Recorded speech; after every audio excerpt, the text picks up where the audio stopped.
Welcome sa Tanggol TV, FJ's Batang Quiapo, Episode 404, Fiat, Bagong Tambalan, Facundo Atinding, aka Facunding. Habang alalang-alala na si Aling Tinding sa kalagayan ng kanyang nag-iisang anak sa kamay ni Rigor na si Marites, kung kaya't napag-isipan niyang magpaalam kay Don Facundo. Pero bago ang lahat, naghahanap muna ng timpla si Aling Tinding kung paano siya magpaalam.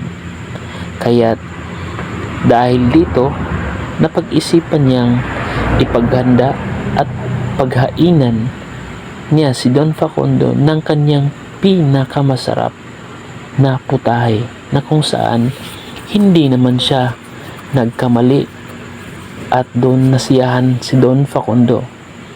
At doon nakabuelo si Aling Tinding na magsalita upang magpaalam kay Don Facundo. At sabi ni Aling Tinding, mag-day off, gusto ko pong umuwi ng Quiapo.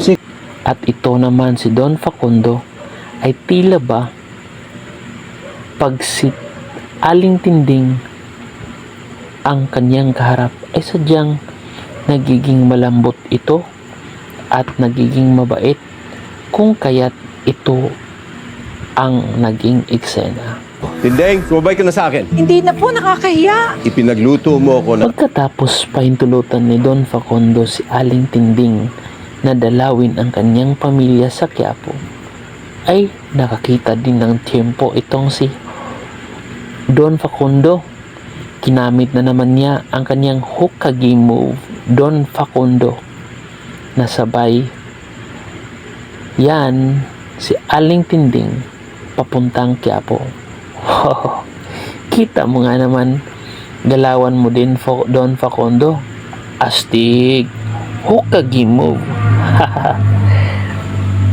At dito, habang nag-uusap sila Marites at ang kanyang ina na si Aling Tinding, ay pasimpleng bumili si Don Facundo ng simpleng regalo. Kitams, talagang pinabilib mo ako, Don Senior Hokage move, Don Facundo.